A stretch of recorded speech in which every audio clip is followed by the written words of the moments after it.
Fala pessoal, beleza? Vamos dar sequência finalmente para o nosso mini curso aqui sobre as crises econômicas, até porque as crises acontecem. No último vídeo, na aula 6, né, eu falei para vocês me ajudarem a pensar de como, a melhor forma de organizar essas aulas, se vocês queriam aulas mais detalhadas, se queriam uma análise mais comparativa. Eu vi que a grande maioria preferiu uma análise mais detalhada, né, de cada escola. Então, eu precisei de um tempo maior até para preparar essas aulas, né, porque, como eu falei lá na aula 0, eu tenho utilizado a base, né, para esse mini curso aqui, é a minha dissertação. E para os fins da minha dissertação, eu não precisei fazer uma análise tão detida de todas as escolas. Eu acabei, para estudar, né, pelos próprios movimentos da pesquisa, eu precisei fichar, né, vários textos. Mas aí todos esses análises que eu fiz nos fichamentos não apareciam na dissertação. Mas eu achei que não ia me dar tanto trabalho, né? Porque eu poderia ir diretamente nos fichamentos. Só que, enfim, eu fiz um rolo com o Drive aí, eu não encontrei meus fichamentos, então eu precisei de um tempinho maior para me preparar, porque eu precisei ler vários textos de novo. Mas peço desculpa então pela demora, né, para sair esse vídeo. Eu sei que dá uma quebrada aí no mini curso que eu acho que não era bom, mas foi o único jeito que eu encontrei para trazer um conteúdo com qualidade para vocês, né? Então hoje vai ser a aula 7, né? A gente vai continuar na análise das escolas. Hoje eu vou falar especificamente da teoria do subconsumo e da teoria da profit squeeze. Vocês vão ver que o entendimento fica muito mais fácil dessas escolas se eu consigo comparar, se eu conseguir ir comparando as duas escolas. Isso aqui eu não vou ter tempo para comentar isso aqui, até para o pessoal que não fala inglês, mas eu prometo que eu volto, né, nesse quadro. Esse quadro aqui eu tirei ele lá do livro do Michael Roberts, o The Long Depression, mas é uma pesquisa aqui do pessoal lá da São Francisco, do grupo de estudos lá, do marxista. E aí eu prometo que num próximo vídeo que eu tiver um pouco mais tranquilo, eu passo aqui para o pessoal que não fala inglês, mas é bem legal esse quadro aqui, porque é uma tentativa de sistematizar essas diversas escolas ali que vão analisar o problema das crises, né? Então, as diversas teorias das crises aqui. Então, eu prometo que eu volto nesse quadro aí, até hoje mesmo, se eu me surpreender aqui com o andamento do vídeo, mas acho que vai ser muito difícil. Tem bastante conteúdo aqui. Bom, então vamos. Aqui eu vou começar pela teoria da profit squeeze, que eu acho que ela é um pouco mais tranquila, e aí eu vou para a teoria do subconsumo para analisar a relação entre elas. A teoria da profit squeeze, para ser bem sincero, até pelo que eu vou falar na sequência, eu não conheço autores marxistas contemporâneos que estejam completamente aderidos a essa escola. Eu coloquei aqui, né, ali nesse quadro, alguns autores relevantes. Então tem o Lewis, o Bud, mas eu, para ser sincero, eu não li nenhum desses autores. Todos esses autores eles aparecem em textos lá do pessoal do subconsumo que vão linkar esses autores ali, né, como os pais da teoria da profit squeeze. Mas hoje é muito difícil encontrar marxistas que estejam, né, utilizando a teoria da profit squeeze para analisar o cenário, né, contemporâneo, principalmente, né, porque a maioria das escolas marxistas, né, comprou todo aquele arsenal analítico da história do Estado neoliberal. Então, todo esse movimento de arroxo, né, sobre a classe trabalhadora, então isso aí acabou afugentando um pouco essas análises a partir da teoria da profit squeeze. Mas eu vou mostrar que ela tem alguma validade. O tempo todo aqui, eu não faço parte, né, de nenhuma dessas duas escolas. Eu acho que elas apontam, tanto da profit squeeze como da teoria do subconsumo, eu acho que elas apontam alguns elementos interessantes, mas é o que eu até adiantei em vídeos anteriores.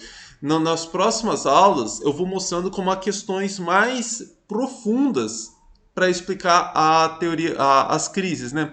Mas, eventualmente, tanto o pessoal ali da subconsumo, tanto como o pessoal aqui da Profit Squeeze, aponta elementos interessantes na realidade. Eu vou até mostrar isso na sequência. Mas vamos lá aqui apresentar um pouco do argumento deles. A ideia é a seguinte: num cenário de prosperidade econômica, a gente tá... Imagina no auge, né, daqueles ciclos econômicos. Para o pessoal da Profit Squeeze é muito importante, né, aquela história dos ciclos econômicos. Eles vão se valer bastante daqueles gráficos, tá, de toda aquela história que eu trouxe nas aulas anteriores. Então, perto do auge, né, do ciclo, o que acontece? Tem uma situação quase de pleno emprego, né? Grande demanda por trabalhadores, né? E aí, nesse contexto, a classe trabalhadora ela fica muito mais fortalecida, porque diminui, né, o exército industrial de reservas. Então, o pessoal está bem fortalecido para exigir maiores salários. Mas, num cenário contemporâneo, né, mais contemporâneo, a concorrência acirrada entre as diferentes, né, entre as diferentes empresas impede, né, que essas empresas vão ali, aumente o salário, então elas precisam pagar maiores salários para a classe trabalhadora, mas ela não tem, as empresas não têm a capacidade, não têm condições de sobreprecificar seus produtos, então de repassar esses custos maiores com salários para os consumidores. E aí o que acontece? Então, lentamente essa valorização salarial, o preço dos produtos fica, você não consegue aumentar o preço dos produtos. Se vai aumentando os custos com o salário, vai esmagando ali a lucratividade, né? Então, por isso que a profit squeeze, a tradução é de esmagamento dos lucros, né? Eu deveria ter deixado ali o termo em português também, mas é porque é tão forte a terminologia profit squeeze, mas é isso que eu estou falando, né? O fato de não aparecer nenhuma nomenclatura em português reflete como que essa escola perdeu força aqui nesse contexto contemporâneo.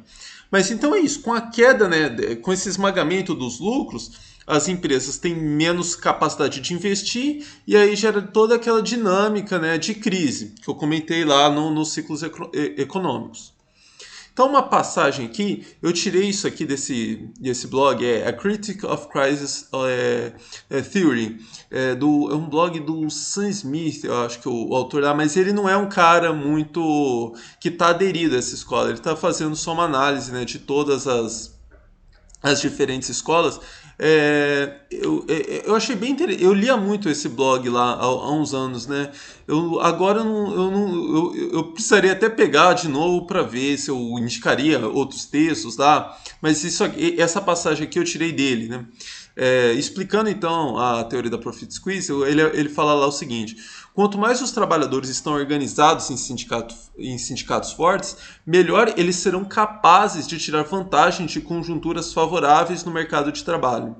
O aumento dos salários reduz o problema do subconsumo, mas apenas atingindo o próprio cerne da produção capitalista, a produção do mais valor. Então, o que acontece?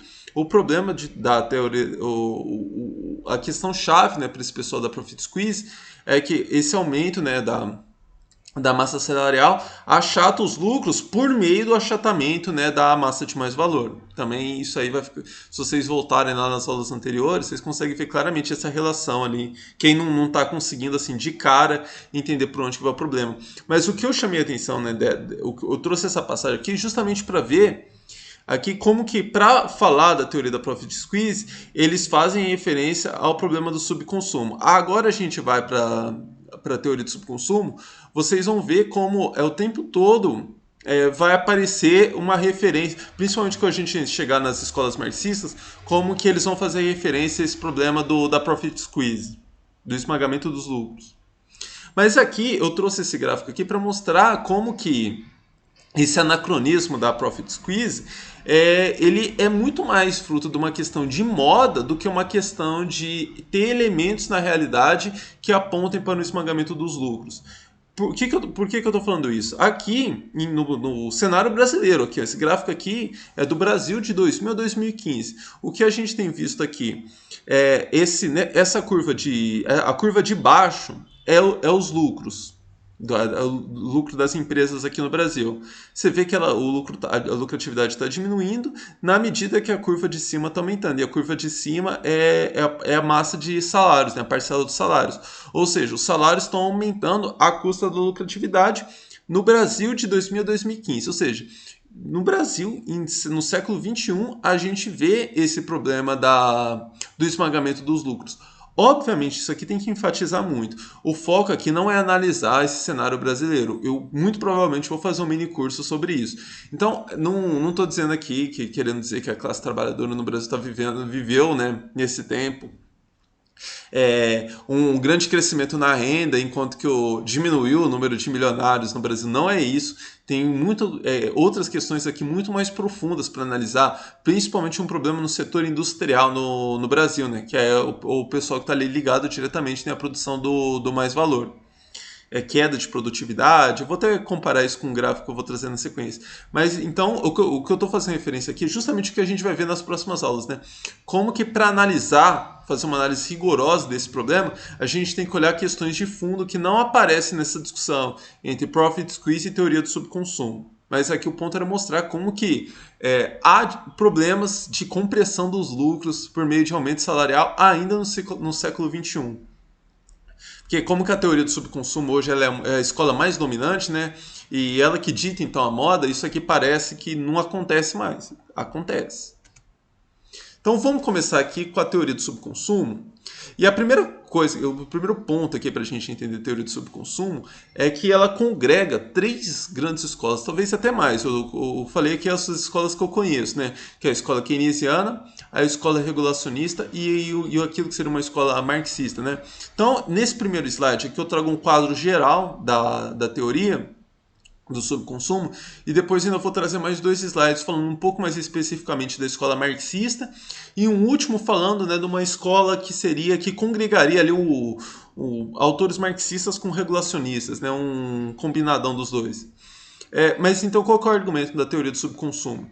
Eles vão argumentar que as empresas possuem sim a capacidade de repassar essa valorização salarial. Quando ela acontece, eles vão falar que não tem acontecido valorização salarial, mas quando acontece, ainda assim as empresas têm sim essa capacidade de repassar essa valorização ao consumidor final. Então não acontece de forma muito pronunciada esse achatamento dos lucros em função da valorização salarial.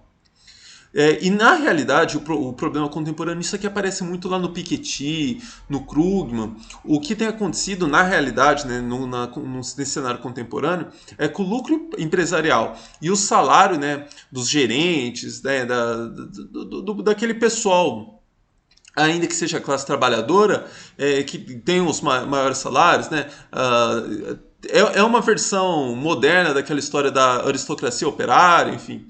Mas então o lucro empresarial e o salário, né, desse pessoal tem crescido num ritmo acelerado em detrimento do nível salarial da classe trabalhadora.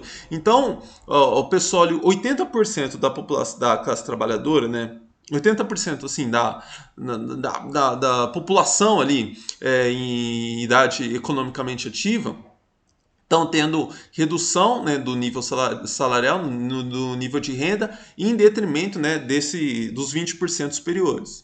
Ainda que veja como que é problemático, né, fazer uma divisão de 80 a 20. Né, vou discutir isso. Daria para discutir isso. Isso que talvez cabe aqui um vídeo fora desse mini curso para discutir essa questão, né, do problema dessa estatística. Mas enfim, vamos voltar para o argumento deles. Então eles vão falar isso. Tem diminuído a renda de 80%, né, da população ali em idade economicamente ativa, em detrimento desses 20%. Só que esses 20% já tinham uma renda tão satisfatória que esse aumento na renda dela não se converte em aumento no consumo. Se converte o quê? O pessoal vai pegar esse dinheiro e investir em ativos financeiros, que eu vou voltar nisso na sequência também. Então não tem esse aumento da renda, não se converte no aumento do consumo, e então tem um problema de subconsumo, né? Tem uma crise de subconsumo, que tem menos gente consumindo. Esse que é o argumento geral aqui da teoria do subconsumo. Mas o que eu vou tentar mostrar rapidamente na sequência é como que há uma série de nuances aqui. Mas a primeira coisa que eu queria mostrar é, de novo, como que isso aqui, há elementos na realidade que apontam para um problema de subconsumo. Isso aqui é um gráfico da economia norte-americana de 1948 a 2014. O que a gente tem visto aqui? Como que a compensação, né, salarial, os salários tem ficado num nível bem estável desde os anos 70, cresceram 10%, né? 9%, enquanto que a produtividade cresceu, tá, mais do que dobrou nesse período. Ou seja, se a produtividade aumentou, então aumentou a produção e a massa salarial está estagnada, tem maior riqueza indo, né, para as empresas. O Andrew Kleiman, que eu já falei dele várias vezes, né, um autor que eu gosto muito, ele vai relativizar um pouco esses dados aqui. Ele vai mostrar que há algumas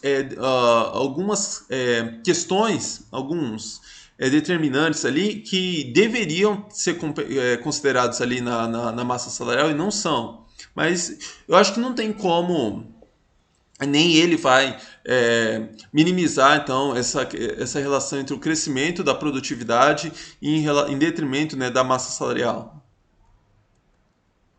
Bom, aí então aqui eu falei, né, aquele primeiro slide que eu estava falando de uma congregação entre três escolas. Aqui eu vou falar especificamente sobre alguns autores marxistas que se identificam com essa história do subconsumo. Eu marquei aqui o David Harvey, o John Bellamy Foster, Paul Suisse, o Baron Suisse, né, que é outros autores que parecem que o Paul Baron e o Paul Suisse, né, que são outros autores marxistas ali que parece que são uma pessoa só. Eu vou falar na sequência também do Menin Levy, que é outro caso assim. Esse pessoal todo aqui, eles citam muito também um autor clássico que é o Kalec. Mas como eu não li o Kalec, eu não coloquei ele aqui nessa lista, né? Não vou colocar, como aqui é uma escola que eu conheço muito mais, então eu não vou colocar aqui autores que eu não cheguei a ler. Mas o que eles vão argumentar, eles vão trazer além, né, de toda aquela análise que eu já falei no slide anterior. Eles vão focar nas consequências políticas da dinâmica salarial. Eles vão dizer o seguinte: menor o nível salarial, menor o poder de barganha da classe trabalhadora. Então a classe trabalhadora perde poder político. Mas uma crítica que eu faço aqui, que não é importante para o nosso mini curso, né, mas só uma curiosidade, é que eu acho que esses autores, algumas vezes, eles invertem essa relação entre poder político e com os fins econômicos. Para eles, em alguns momentos, aparece, né, como que os capitalistas reduzem o salário da classe trabalhadora para ter mais poder político. Como que é uma inversão absurda, né, da realidade. A ideia é você tem maior poder político para ter vantagens econômicas. Aqui entra todo um problema que passa muito ali por autores weberianos de trazer o finalidade, o grande fim da nossa sociedade é um conceito abstrato de poder que a gente não sabe muito bem que poder é esse. Mas enfim, isso aqui é uma curiosidade, não tem nada a ver com o problema das crises. Mas aí esses autores, eles vão criticar duramente a teoria da profit squeeze, né? Primeiro por ela não retratar essa realidade contemporânea, né? Eles vão tratar muito essa história do Estado neoliberal. Então, a teoria da profit squeeze não capta todo esse movimento de Estado neoliberal, gerando ali o maior arroxo salarial, dando condições para que as empresas exerçam o maior arroxo salarial. E também porque eles fazem uma crítica de que a profit squeeze hoje ela só serve para os interesses da classe capitalista. Aliás, não é nem hoje. Eles vão citar desde aquele, eu esqueci o nome daquele autor que o Marx critica lá naquele salário preço e lucro, que eles vão dizer desde aquela época lá a teoria da profit squeeze só serve para fins da classe capitalista, para defesa dos interesses da classe capitalista. O que não é verdade. Tem muitos autores ali que eu conheço assim de ver autores ali do pessoal, o pessoal ali da lei da queda tendência da taxa de lucro, eles fazem muito referência aos autores ali da profit squeeze. Como eu falei, eu não conheço de ler os autores marxistas da profit squeeze, mas eu conheço muito deles por meio do pessoal ali da lei da queda tendência da taxa de lucro.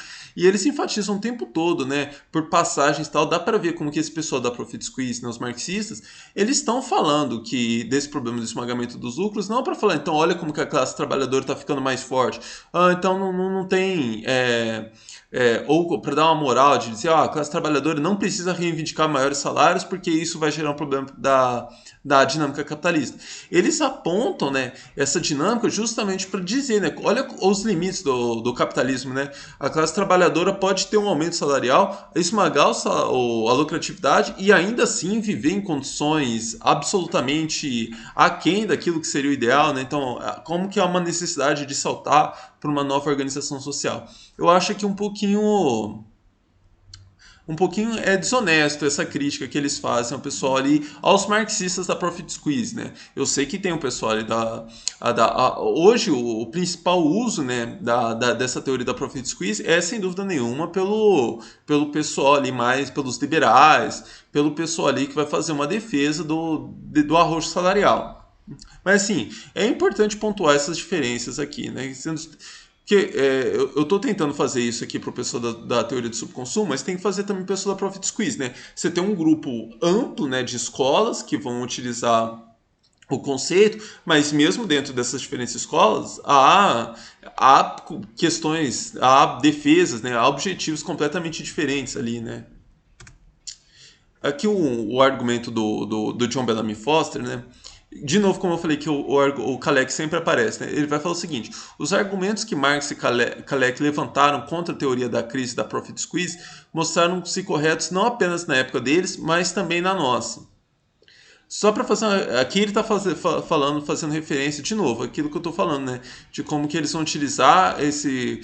Dizer como que o Marx sempre ficou contra essa história da Profit Squeeze. E no próprio Marx você vai encontrar passagens em que ele aponta, né, como que às vezes a massa salarial pode esmagar os lucros. De novo, né, é você perder de perspectiva, como no próprio Marx você considera, ó, em alguns momentos a classe trabalhadora pode esmagar a lucratividade, e isso não quer dizer que a classe trabalhadora não deva reivindicar maiores salários, nem de que a gente não tenha que pensar na transição para um outro modo de produção. Não é nem de longe isso que aparece aqui, né? Mas vamos voltar então para a passagem. Década após década, temos visto um declínio da participação dos salários e a remuneração total no PIB dos Estados Unidos, com a participação dos 80% da base dos trabalhadores do setor privado despencando. Então, aqui é toda aquela história que eu comentei lá no slide anterior. Em vez de uma estrutura estável de acumulação, isso levou à estagnação, à instabilidade financeira e deterioração das condições para os trabalhadores. Então veja, aqui aparece bem aqueles dois elementos que eu apontei, né?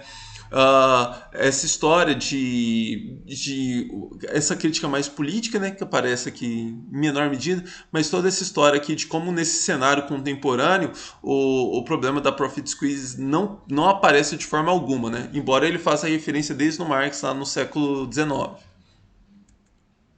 E por último, eu vou fazer. Ele até me deu a deixa aqui falando desse aumento da instabilidade financeira. Eu vou falar um pouquinho, né, de um ramo aqui que é quase que uma congregação ali da escola marxista com a escola regulacionista. Que aí tem uma análise ali que eu chamei aqui. Isso aqui foi uma expressão minha, eu nunca vi isso aqui. Um subconsumismo financeirizado, né? Por quê? Porque o pessoal regulacionista vai trabalhar muito com o conceito de financiarização. E aí há uma aproximação ali dessa escola regulacionista com os autores marxistas. O que eles vão dizer? Que nesse cenário, então, nesse contexto neoliberal, tem um problema grave, né, de subconsumo, né, de esmagamento do salário da classe trabalhadora. E qual que é uma alternativa, né, para contornar então, esse problema de subconsumo? Expansão do crédito. O David Harvey fala bastante isso também, né? Então, a expansão do crédito como forma de conter a redução salarial. A classe trabalhadora está perdendo renda, mas você vai dando crédito para ela, vai endividando a classe trabalhadora. Tem gente também que vai enfatizar as consequências políticas disso, né? Que você deixa essa classe trabalhadora endividada, mais refém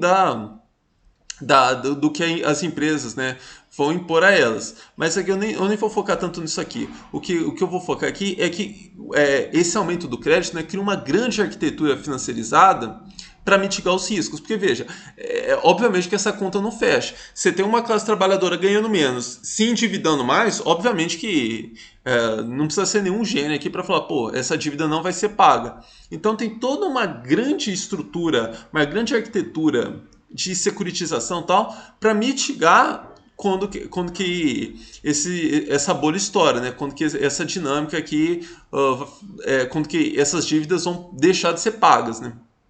E ali também eles vão apontar, né, que se formou uma nova classe de rentistas. Porque, por exemplo, ainda que, voltando ali nesses autores aqui, principalmente no Foster, a partir do Kalec, né, ele vai apontar como que é, dando exemplos, né, de como que num cenário em que você tem um aumento salarial da classe trabalhadora, as empresas vão conseguir repassar esse aumento salarial para o consumidor final. Foi o que eu falei aqui, que eu comecei a ter a slide aqui falando, que eles não vão entrar naquele argumento lá da Profit Squeeze que as empresas não conseguem repassar esse aumento salarial para o consumidor final. O Foster vai falar, não, consegue sim, mas quem é que paga o pato nessa história? Os cientistas. Aqui o pessoal, né, dessa história do subconsumo financiarizado, ele vai falar não, que todo esse movimento tem gerado, principalmente com essa expansão do crédito, tem gerado uma nova classe de rentistas.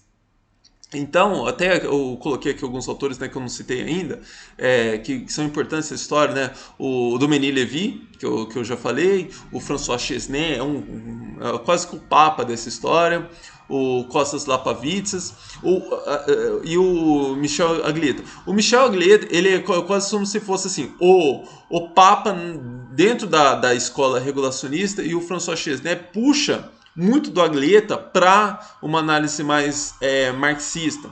Embora eu não sou tão um especialista no Aglietta, mas eu acho que no Aglietta ali dá para notar alguma influência ali marxista já nele.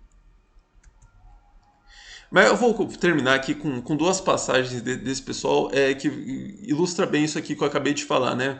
Primeiro, essa aqui é do Chesnais, ele vai falar o seguinte: o termo regime de acumulação predominante financeiro designa um modo de funcionamento do capitalismo marcado por dois fenômenos. O primeiro é a reaparição maciça, junto ao salário e ao lucro, das receitas resultantes da propriedade de títulos de dívida e de ações. Aqui ele está falando de novo desse reaparecimento do rentismo, né, dessa nova fração, que é completamente diferente daquilo que o Foster tinha falado.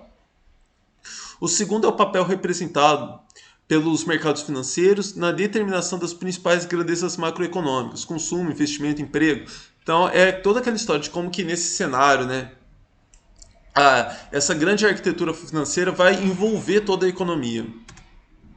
E aqui uma passagem lá do Dominique Levy, né, que eles vão falar: a crise de hegemonia financeira remete ao título de ruptura descrito por Marx, ao tipo de ruptura descrito por Marx e Engels em um Manifesto Comunista, no qual as classes capitalistas se comportam como aprendizes de feiticeiros.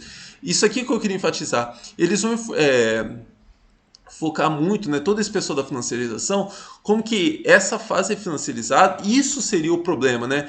Toda aquela dinâmica absolutamente insustentável entre você ter uma classe de trabalhadora ganhando menos e se endividando mais. Como que isso aqui viver, ter um regime de expansão econômica pautado, né, nesse desnível é trabalho de feiticeiro, né? É um negócio absolutamente insustentável.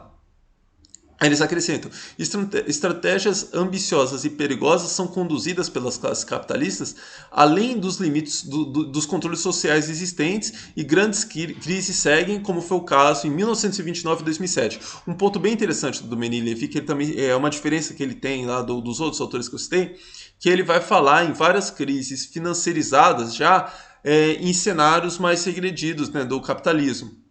No século XIX, em 1929. Então isso é uma diferença deles. Bom, gente, esse vídeo aqui foi bem denso. Eu não sei nem se essa explicação ficou muito clara, né? Eu tentei trazer aqui vários autores, inclusive alguns, né, que eu não tenho tanta leitura, né? Por exemplo, o Aglietta, eu nunca li o Aglietta no original. Eu conheço mais o Aglietta de escutar de passagens do Chesnais e o próprio professor Yosemir, né, que leu bastante o Aglietta, né? Mas o que eu estou tentando aqui, mas o foco aqui, né, em trazer esses autores, né, é mostrar, principalmente como esse pessoal aqui do subconsumo, o pessoal da Profit Squeeze, né, eles se envolvem em outras escolas, né, que é uma discussão muito ampla, né, e aí eu faço isso justamente para vocês terem condições aí de correr atrás desse pessoal, né. Então, gente, é isso. Eu tô fazendo um esquema aqui também, aqui no canal, que vale também para o pessoal aqui do mini curso, né?